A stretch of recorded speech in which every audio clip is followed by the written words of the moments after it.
శ్రీమాత్రే నమ. జయ గురు దత్తాత్రేయ నమ. ఈ వీడియోలో మనం కర్కాటక రాశి వారికి డిసెంబర్ 1వ తారీఖు నుంచి 7వ తారీఖు మధ్యలో జరగబోయే వార ఫలాలు తెలుసుకునే ప్రయత్నం చేద్దాం. మరి కర్కాటక రాశి వారికి ఈ వారంలో గొప్ప యోగం ఒకటి ఏర్పడడం జరిగింది. ఒక విధంగా కర్కాటక రాశి వారికి కుజుడు యోగకారకుడు. అటువంటి కుజుడు రాశి యందు సంచరించడం జాతకుడికి ఒక విధమైన సెల్ఫ్ కాన్ఫిడెన్స్ పెరుగుతుంది. అతనిలో ఉన్నటువంటి ప్రతిభకు తగిన గుర్తింపు రావడం జరుగుతూ ఉంటుంది. దానికి అనుకూలంగా లాభస్థానంలో ఉన్నటువంటి గురుగ్రహం నవాంశలో మరి ఉచ్చులో ఉండడం, అలాగే రోహిణీ నక్షత్రం మీద సంచారం, ఇవన్నీ కూడా జాతకుడికి రాశిలో ఉన్న ఫలితాన్ని ఇవ్వడం జరుగుతుంటుంది. కాబట్టి జాతకుడు ఆర్థిక విషయాల్లో అనుకూలత రావడం వల్ల ఈ కుజ గురుల యొక్క ప్రభావంతో జాతకుడు ఏదైనా గొప్ప విషయాన్ని సాధించే ప్రయత్నంలో విజయవంతం అయ్యే అవకాశం ఉంది. అంటే అతను ఏదైనా ఉద్యోగ ప్రయత్నం చేస్తున్నా, విదేశంలో వీసా కొరకు ప్రయత్నం చేస్తున్నా, వివాహ ప్రయత్నాలు చేస్తున్నా, స్థిరాస్తి కొనుగోలుకు ప్రయత్నం చేస్తున్నా, కంపల్సరిగా ఈ గ్రహస్థితి జాతకుడికి అనుకూలంగా ఉంది. అటు స్వశక్తితో పాటు దైవబలం కూడా అనుకూలించే అవకాశం ఉన్నది. కాబట్టి జాతకుడు ఎక్కువగా పుణ్య కార్యక్రమాలు, శుభ కార్యక్రమాలు లాంటివి పాల్గొంటే ఖచ్చితంగా అతనికి ఆ యాంగిల్లో సక్సెస్ అయ్యే అవకాశం ఉన్నది. అలాగే జాతకుడు దూరంగా ఉన్నటువంటి తమ సంతానాన్ని కలుసుకోవడం కానీ, అలాగే జాతకుడు విద్యార్థి చిన్నపిల్లవాడైతే వాళ్ళు తల్లిదండ్రులను కలుసుకోవడం కానీ ఈ వారంలో జరిగే అవకాశం ఉంది. మొత్తం కుటుంబం అంతా కలిసి ఏదైనా ఒక పుణ్య కార్యక్రమంలో కానీ, శుభ కార్యక్రమంలో కానీ పాల్గొనే అవకాశం ఉన్నది. ఇక అలాగే ధనాధిపతిగా ఉన్నటువంటి రవి పంచమ స్థానంలో తృతీయాధిపతి బుధుడితో కలిసి సంచరించడం అన్నది ఇది జాతకుడికి, విద్యార్థులకి, యువకులకి ఎవరికైనా సరే వారిలో ఉన్నటువంటి నైపుణ్యం చాలా పెరుగుతుంది. వాళ్ళు టెక్నికల్ రంగంలో ఉన్నా, మామూలుగా స్టూడెంట్గా ఉన్నా, విద్యారంగంలో ఉన్న వాళ్ళ యొక్క ప్రతిభకు తగిన గుర్తింపు రావడం జరుగుతుంది. ముఖ్యంగా ఈ రాశిలో ఉన్నవాళ్ళు ఏదైనా ఉద్యోగ ప్రయత్నం చేస్తుంటే, విద్యార్థులు అవ్వచ్చు, పెద్దవాళ్ళు అవ్వచ్చు, వాళ్ళకి ఏదో ఒక విధమైనటువంటి ఉపాధి అవకాశం టెంపరీగా వచ్చే అవకాశం ఉంది. సో దాన్ని ముందుగా దానిలో చేరిపోతే వాళ్ళ యొక్క దైనందిన జీవితానికి ఇది చాలా వరకు సహకరించే అవకాశం ఉన్నది. అంటే ముఖ్యంగా దూర ప్రాంతంలో చదువుకున్నటువంటి విద్యార్థులు ఏదో ఒక పార్ట్ టైం ఉద్యోగం చేస్తే తప్ప వాళ్ళు సర్వైవ్ అవ్వడం కష్టంగా ఉంటుంది. అటువంటి వాళ్ళకి పార్ట్ టైం ఉద్యోగం లభించే అవకాశం ఉంది. అలాగే పంచమ స్థానం అన్నది దశమానికి కష్టం అవడం వల్ల పెద్దవారు కూడా అనుకోకుండా ఉద్యోగంలో మార్పులు వచ్చే అవకాశం ఉంది. అది ఇష్టపూర్వకంగానే జరుగుతుంది అన్నమాట. మీరు ప్రయత్నం చేస్తే ఉద్యోగపరంగా మార్పు రావచ్చు. అంటే ఒక విధంగా పంచమ స్థానం మీద గురు దృష్టి కూడా పడుతుంది కాబట్టి సంతాన విషయంలో శుభవార్తలు వింటారు. అలాగే మీ జాతకంలో కర్కాటక రాశి వారు పెద్దవాళ్ళు ఎవరన్నా ఉంటే వాళ్ళ పిల్లలకి ఏమైనా ఉద్యోగ అవకాశాలు వచ్చే అవకాశం ఉన్నది. అలాగే ముఖ్యంగా శుక్రుడు సప్తమ స్థానంలో సంచరించడం వల్ల జాతకుడు చేసే వివాహ ప్రయత్నాలు ఫలిస్తాయి. అలాగే జాతకుడు ఏదైనా ఒక వివాహ వేడుకలోనో ఏదైనా ప్రయాణంలోనో కలుసుకున్న వాళ్ళు పరిచయమై అది ప్రేమగా దారితీసి చివరికి వివాహం వరకు వెళ్ళే అవకాశం ఉంది. సో ఏదైనా మరి జాతకుడికి కొన్ని కొత్త పరిచయాలు ఏర్పడతాయి.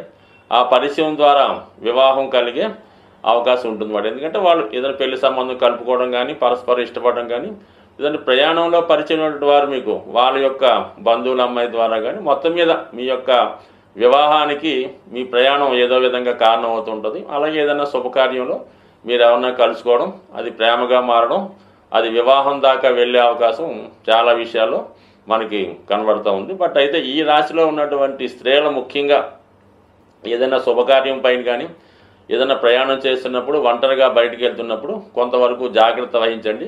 మీ పైన చెడ్డవారి దృష్టి పడే అవకాశం ఉంది. అలాగే ప్రయాణాలు చేస్తున్నప్పుడు స్త్రీలు విలువైనటువంటి వస్తువులు కానీ, ఆభరణాలు కానీ పోగొట్టుకునే అవకాశం ఉంది. కాబట్టి చాలా అప్రమత్తగా జాగ్రత్తగా ఉండండి. ముఖ్యంగా స్కూల్కి వెళ్ళే చిన్నపిల్లలు ఎవరైనా ఉంటే వారి విషయంలో పెద్దవారు తగు జాగ్రత్త తీసుకొని దగ్గరగా ఉండి వాళ్ళని స్కూల్కి దేబెట్టడం కానీ, తీసుకురావడం కానీ చేయవలసిన బాధ్యత ఎంతైనా ఈ సమయంలో ఉంది. ఎందుకంటే ఇప్పుడున్నటువంటి గ్రహస్థితిలో ఈ శుక్రుడు మరి మకర రాశిలో సంచరించడం, ఆ శుక్రుడి పైన నీచ స్థితిలో ఉన్నటువంటి కుజగ్రహ స్థితి ఈ విధమైనటువంటి కొన్ని అనుకోని పరిణామాలకి ఇటువంటి కార్యక్రమాలకి అవకాశం ఉంది. కాబట్టి చాలా వరకు ఈ పిల్లల యొక్క తల్లిదండ్రులు జాగ్రత్త తీసుకోవాల్సిందిగా మనవి.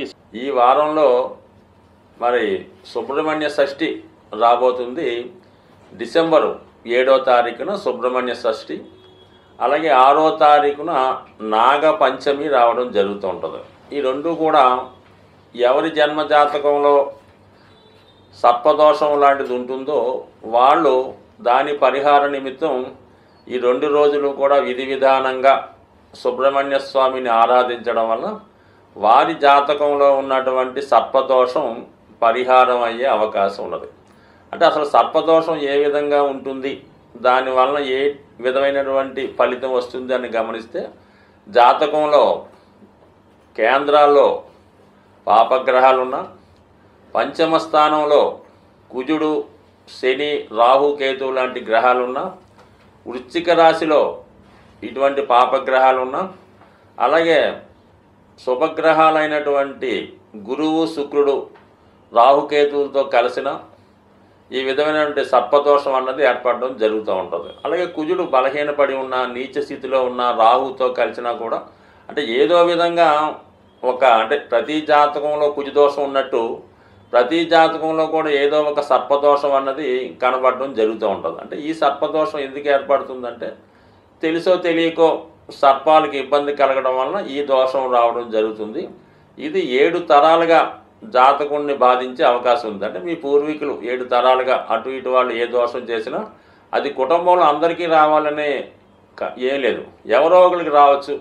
మళ్ళా అది ఎక్కువగా ఈ సర్పదోషం మరి పిల్లలు కలగడంలో ఆలస్యం అవుతుంటుంది. ఎవరి జాతకంలో ఈ సర్పదోషం ఉన్నా వాళ్ళకి ఏమవుతుందంటే సంతానం లేటుగా పుట్టడం, పుట్టినవారు చాలా బలహీనంగా ఉండడం, ఆరోగ్యకరంగా లేకపోవడం, విద్య రాకపోవడం, ఏదో ఒక రోగం వస్తూ ఉంటుంది.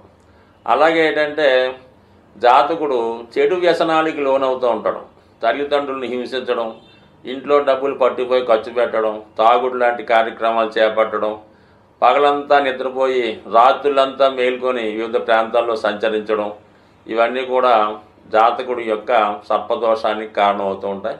ప్రస్తుతం రుణ బాధలు ప్రతి జాతకుడికి కూడా, అంటే ఎవరైతే ప్రస్తుతం రుణ బాధలతో ఇబ్బంది పడుతున్నారో, అంటే రుణ బాధలు అంటే ఏదో ఇల్లు కట్టుకొని హౌసింగ్ లోన్ తెచ్చామండి, కారు కొనుక్కొని హౌసింగ్ లోను, అమ్మాయికి పెళ్లి అది రుణ బాధలు కాదండి. మీరు ఏదన్నా వ్యసనానికి లోనై ఏదో పేకాట డబ్బులు పోగొట్టుకోనో, ఆన్లైన్లో డబ్బులు పోగొట్టుకోనో, ఉద్యోగంలో డబ్బులు వాడేసి, యజమాని డబ్బులు వాడేసి అది బాకీపడడం అన్నది రుణం తప్ప, మన బాధ్యత కోసం పిల్లల్ని చదివించడానికి, తల్లిదండ్రులను వైద్యం చేయడానికి అప్పు చేయడం అంటే ఆ అప్పుల బాధలు మీకు నష్టం లేదు, దానివల్ల మీకు పెద్దగా ఇబ్బంది ఉండదు. ఈ విధంగా మీరు వ్యసనానికి లోనై స్త్రీలకి డబ్బు వ్యసనం పెట్టడం, పేకాట ఆడడం వల్ల చాలామంది అప్పుల పాలు అవుతుంటారు. అది అప్పుల పాలు అవటం వాళ్ళు ఎక్కువ ఇబ్బంది పడుతుంటారు. అటువంటి వాళ్ళు ఈ నాగపంచమి, సుబ్రహ్మణ్య షష్ఠి రోజు విధి విధానంగా వీలైతే ఉపవాసం ఉండి సుబ్రహ్మణ్య స్వామి ఆలయాన్ని దర్శించి మరి విధి విధానంగా స్వామిని పూజించుకోవడం వల్ల, అంటే ఏదో ఒక్కరోజు చేయడం వల్ల సరికాదు, ఆ రోజు ఒక దీక్షగా మనం ఈ రోజు నుంచి ఈ నియమం పాటించాలనుకొని కంటిన్యూ చేసుకుంటూ దగ్గరలో ఉన్నటువంటి సుబ్రహ్మణ్య క్షేత్రాన్ని దర్శించడం వల్ల ముఖ్యంగా సుబ్రహ్మణ్య స్వామికి బెల్లం పానకం, చెరుకు రసం, తేనె, పాలు, అలాగే చలివిడి నైవేద్యంగా పెట్టి విధి విధానంగా పూజించడం వల్ల కంపల్సరిగా మీకు సర్పదోషం తొలగి మీరు మీ కుటుంబం అంతా సంతోషంగా ఉంటారని ఆశిస్తూ స్వస్తి.